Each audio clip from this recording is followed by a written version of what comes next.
electric current is being detected. You detect it, that's wear, that's matter, because electric charge is matter. All substances are made of it. Everything. When the electric charge leaves you, that's wear. So basically, that's the simplest thing. And everything should be considered from the perspective of electricity. That is, all interactions, absolutely all of them, are electrical. Hello, dear friends. Welcome back to our podcast episode. And today our guest is Viktor Tunov. We will continue to discuss the topic of technology and delve into another area of production. Victor, hello. Hello, Alexander. I'm actually a little scared now. Which area of production are we going to dive into? Yes. Hello, dear viewers. Alexander, thank you as always for inviting me to your wonderful studio. I will try to answer all your questions. I'm actually curious myself now. We were talking about one thing and now there's such a surprise. A surprise? Yes. Actually, I feel like you are 100% familiar with every detail of the technology and will reveal some new aspects of production to our viewers. But I'd like to talk about technology that prevents wear and tear. Any kind of manufacturing, as we know, inevitably causes material wear due to friction, due to contact. To put it simply, in layman's terms, it gets damaged. But as far as I know, there is a technology called Tribel Technology, which is specifically aimed at eliminating or more accurately reducing this wear. But perhaps you can tell us more about that, right? We need to understand what wear actually is. Simply put, so it's clear, it's a consequence of friction. And friction is a fundamental phenomenon. It's the result of all contact interactions in manufacturing, in nature, in other words, everywhere. All substances are made up of electric charges. And when we move one part over another, or one surface over another, or even powder particles over another surface, it doesn't matter. Why is that? We are actually doing two types of work. One is the work of moving, and the other is the work of releasing charge. At the same time, we are pulling an electric charge out of the material. And we can detect this with an instrument, like a multimeter or a microammeter. Well, it doesn't matter, some measuring device that detects electric current. So at the moment when the material wears down, there is an electric current. Let's turn to an experiment again. Well, everyone knows it. It's more of a real-life experience than an experiment, but everyone is familiar with it. If we take and rub any two parts together, rub and rub, eventually there will be a hole, right? Remember? So let's take two solid metal bars of any type or variety you prefer, and then start gently rubbing them against each other, just like this. We could even grind them down to powder, right? To powder, but if we take that powder, we won't be able to get those bars back. So the point is in the essence. That's it. Or for example, parts in an internal combustion engine. Well, for example, the piston group. Your piston group was working, and then suddenly it got all loose. It seems like there are no shavings, nothing at all. So where did the material go? And that's what they call invisible wear. You see, and it's everywhere. It's invisible wear. What is this invisible wear? It's as if it just evaporates. Yeah. So what exactly is this invisible wear? Well, that's exactly what gets detected as electric current. When you detect it, that's wear. That's the material itself, because an electric charge is matter. All substances in the world around us are fundamentally made of it, this essential material. Everything you see, everything you touch is composed of it. When electric charge leaves, and that's your wear, it causes gradual deterioration. So in order to prevent the system from wearing out over time, in 3B Technologies, we are currently and actively working on solving the persistent and challenging problem of wear in friction units. And to make absolutely sure that your part or any component you rely on doesn't wear out prematurely, we need to address and solve this problem thoroughly. Our goal is to create for your parts, or for your group or organization, a highly advanced and reliable system with wear-free friction, ensuring long-lasting performance and durability. That's the kind of mode we're talking about. A mode with wear-free friction. How is it experimentally proven that it is specifically the leakage of electric charge that causes wear? It's very simple. We take two metal bars and connect them to a measuring device. We start rubbing them together. We see an electric current, we see wear. Is it directly visible or invisible? We measured the bars before rubbing, rubbed them, measured after rubbing, and there was less material. Where did it go? At the same time, we only recorded the electric current. Then we consider the properties of a dielectric. If friction is, in fact, fundamentally an electrical phenomenon, then we can apply everything we know and understand about dielectrics and semiconductors in this context, that is, all of our knowledge about the properties and behaviors of various materials. And since we already know the essential properties of a dielectric, that a dielectric is a material that does not allow electrical charge to pass through itself, but instead collects and accumulates it on its surface, then we can reasonably assume that if we insulate one surface from the other, not simply make it harder or more difficult for them to interact, but actually insulate it, creating a true barrier between the two surfaces. That is, we take one metal bar and apply a dielectric to one of the metal bars. A good proper dielectric. A dielectric coating, we place the second bar, start the system again, bring it into friction, and in this case, we do not detect any electric current. And there is no wear. So what did we do? So on the micro level, what is happening there? On the microscopic level, so to speak, just to make it clear, right? So what's happening there? When we rub without the dielectric coating, we get electric spark discharges, right?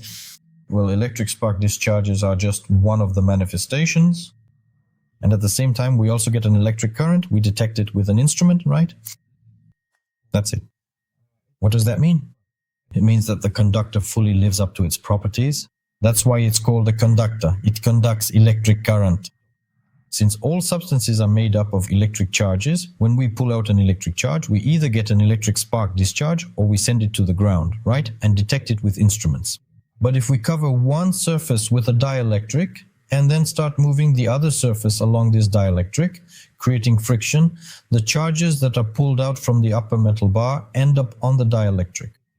A dielectric does not conduct electric current. Accordingly, as a result, the charges don't go anywhere. They just stay within the friction system, which ends up being closed. And they just keep moving back and forth under the influence of the field. Back and forth, back and forth. So basically, they return to the surface again and again. There is still some current, but it's already minimal. There is a current, but it's not significant. There is still some wear, but it's not as intense. And by creating such a system without abrasive friction, as it's called, we can increase the lifespan of the parts by up to 50 times. You can also use an external power source, for example, such as a battery or an adapter to provide electricity to the system. For example, Yuri Stepanovich Rybnikov demonstrated this in a simple experiment. There is equipment like this, cups, pressing out cups. Metal ones, what's it called? Stainless steel. So there's a punch that presses on the plate and pushes out a cup from the plate. In other words, it forms this cup. It presses through? It presses through and forms the cup. So here's the thing. When the punch is set up, the sheet lies like this, and here we have a recess for the cup and the punch presses while the sheet is lying here. And at the moment when it comes down, at the moment the punch presses on the sheet tears at this spot, and that's it. Yuri Stepanovich measures the current, and yes, indeed, there is a current. Exactly, yes.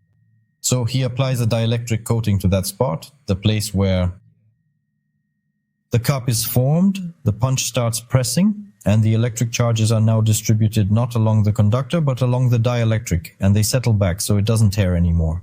So basically, that's the simplest thing.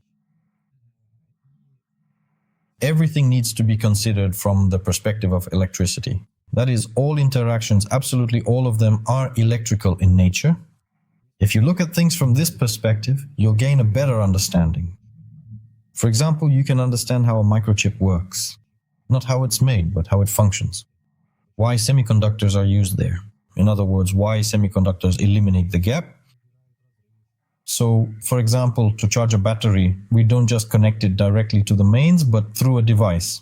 And what is this device? It's a rectifier. It simply rectifies the current, so to speak. It rectifies it. That is, it eliminates this 50 Hertz gap. This gap is actually not really alternating. It's just interrupted. Well, that's a whole other story.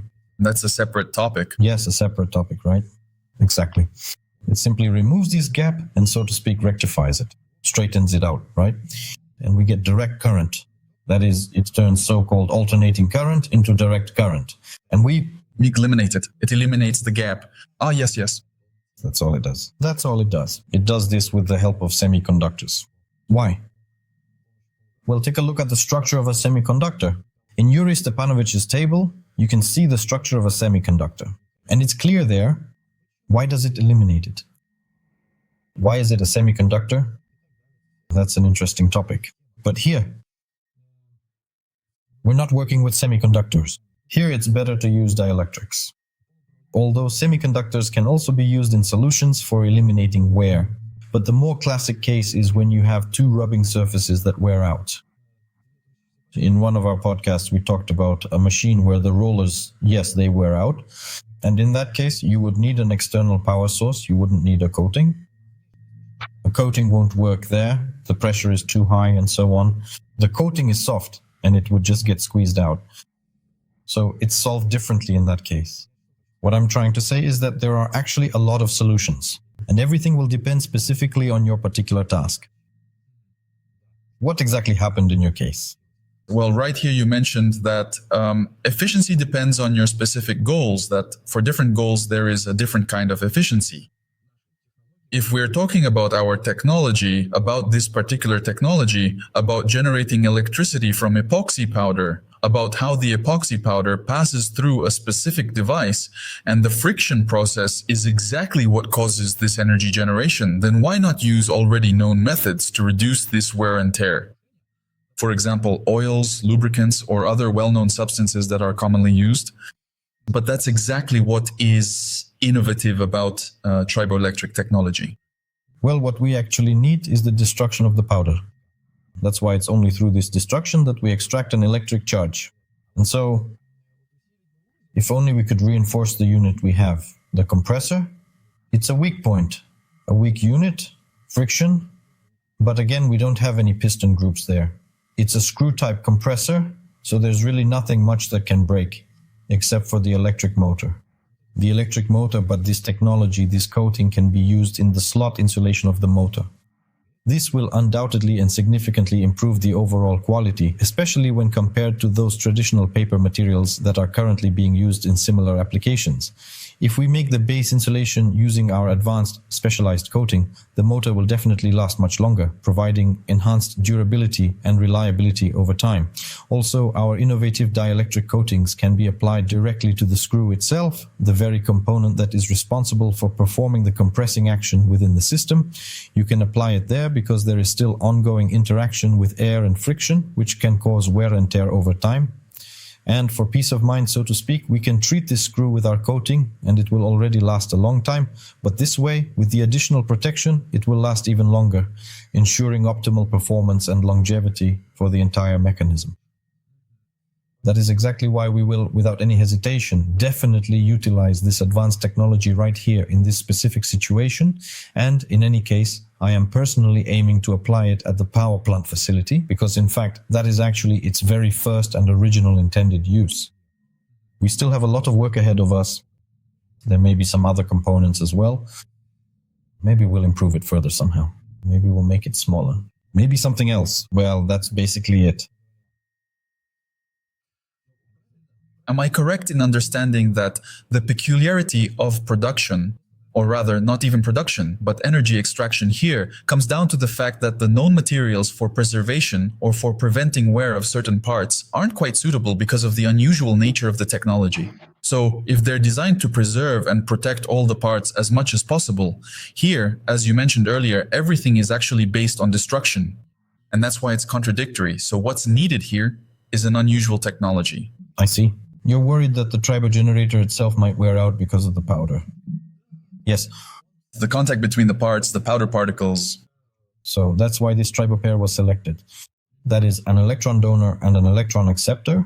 Here the donor is not the fluoroplastic, but rather the donor of electric charges is actually the epoxy. That's why the electron donor doesn't get destroyed. On the contrary, it's used to extract electronic charges. Do you understand? So that's how it is. Here, let's say a minus turns into a plus. Of course. Of course. That's why all of Yuri Stepanovich's research, well, his investigations were aimed at finding this optimal tribo pair. But just try to find it yourself, you see? So it turns out that the problem of friction, which is the resistance that occurs when two surfaces move against each other, is actually the key factor in the wear and tear of parts in most of the mechanisms and machines that we know and use in our daily lives. But here, in this particular technology for generating energy, friction is not just a side effect. It is actually used as a direct tool for obtaining energy. Yes, that is right. And for other problems. It's everywhere. This tool, well, friction, it's everywhere. But here it acts as a key tool. Well, yes. When generating electricity, friction is everywhere. It's a key resource. When generating electricity, don't confuse it with those solar panels. It's not about extraction. It's about collection, the finished product. That's a different technology. That's where semiconductors come in, and so on. Why semiconductors?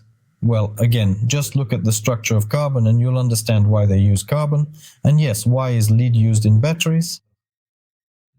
Yes, the spongy kind. That's a semiconductor to lead. And it's actually a good semiconductor. Well, that's a whole other story as well. So I'll take advantage of my, probably in this case, somewhat insufficient knowledge.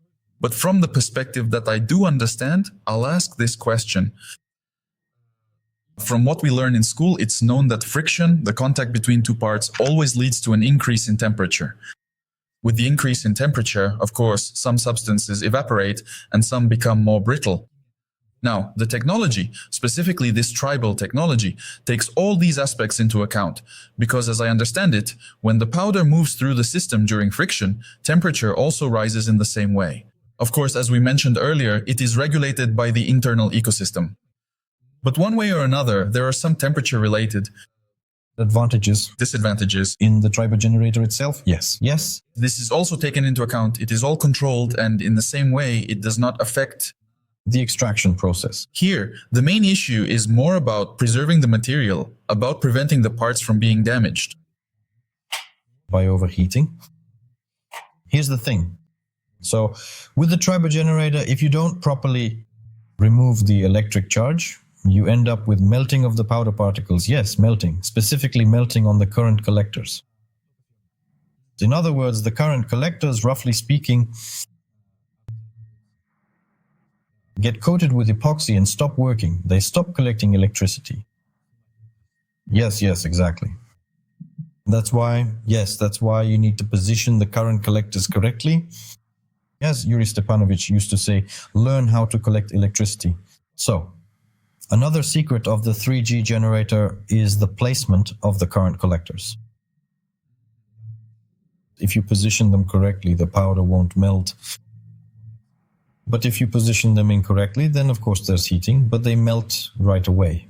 The epoxy resin, which is a type of synthetic polymer material, actually melts at a temperature of around 250 degrees Celsius. So, at the specific contact point, which is located on the current collector, the temperature there is just, well, it's actually a bit higher than 270 degrees Celsius. Celsius, yes? That's why we have melting there. Well, we did, until we positioned them incorrectly. So that's it, yes. A competent approach to solving the issue, yes. Only this way.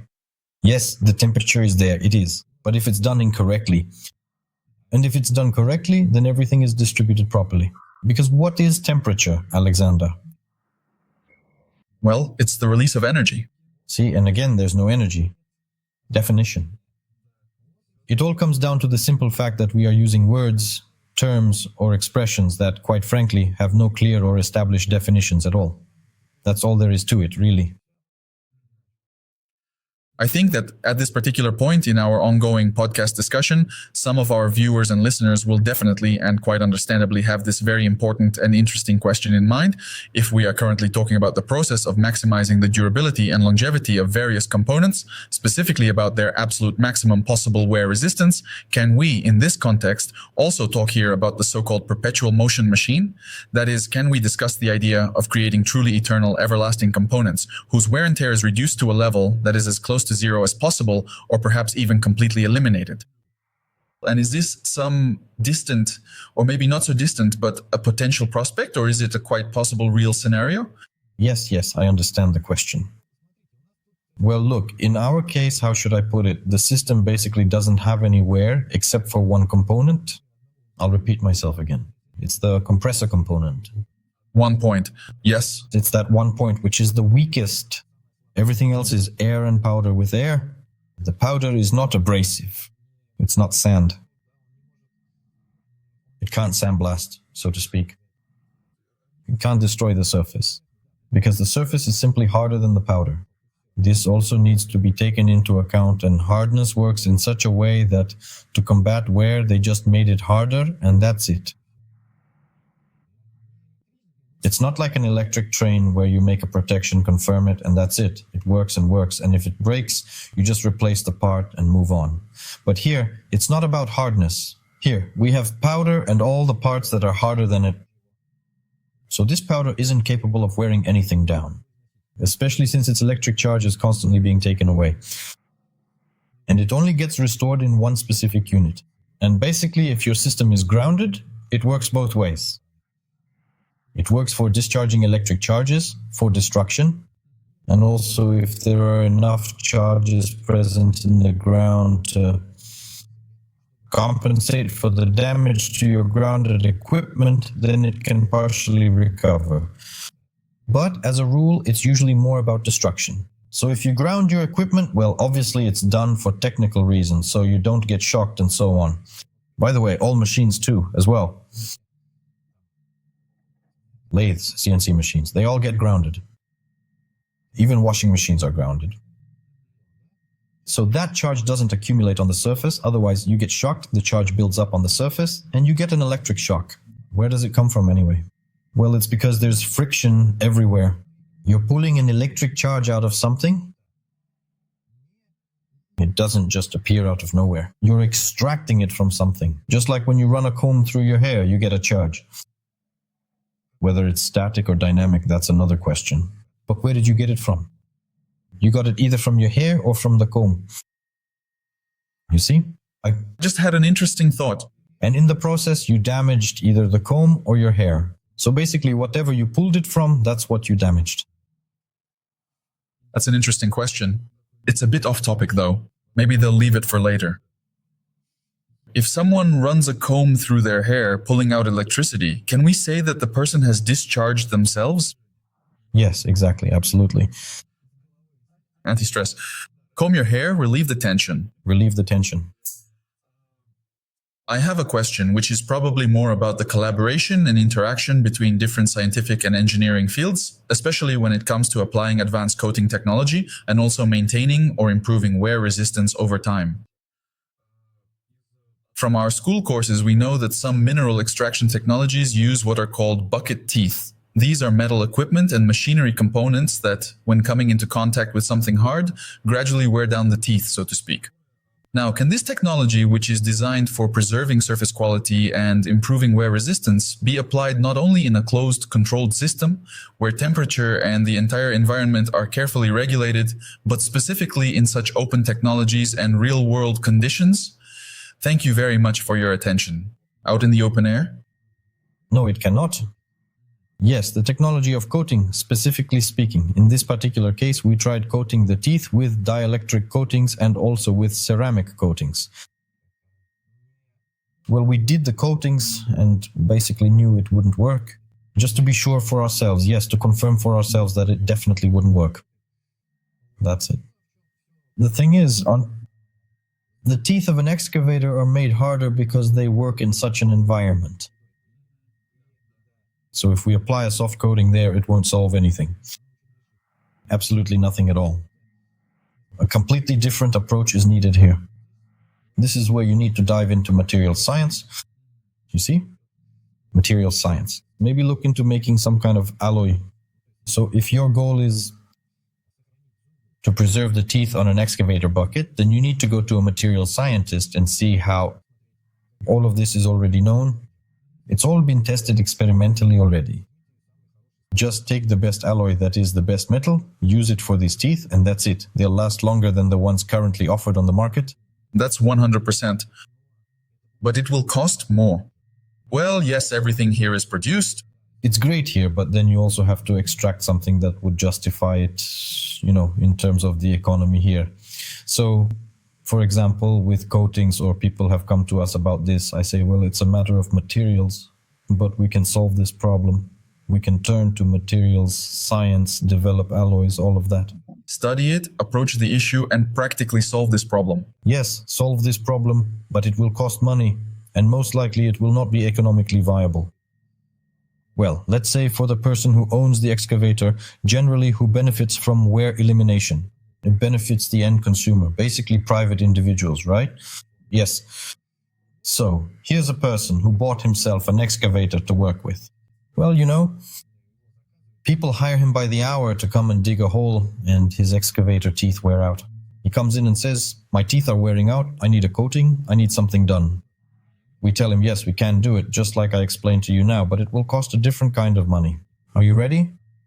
You are not ready. And everything affects the end consumer because the service becomes more expensive. That's all there is to it. Here, I understand that the technology used in this device when generating energy is actually a closed system. That is, it is used for its intended purpose for this environment, for these materials, for this specific field of energy generation. Yes, absolutely right, Alexander. You understood everything correctly. Well, dear friends, our episode has come to an end. Thank you very much for watching so attentively. Of course, leave your questions in the comments. We will do our best to answer them. And today our guest was Viktor Tunov. As always, it was very interesting and very informative. Thank you very much for such a pleasant conversation. Yes, thank you, Alexander, for inviting me to your great podcast studio. Thank you for your questions, and thank you, friends, for your questions as well. I'm sure they were here. I'm sure I answered many of the questions. If it wasn't enough, write in the comments.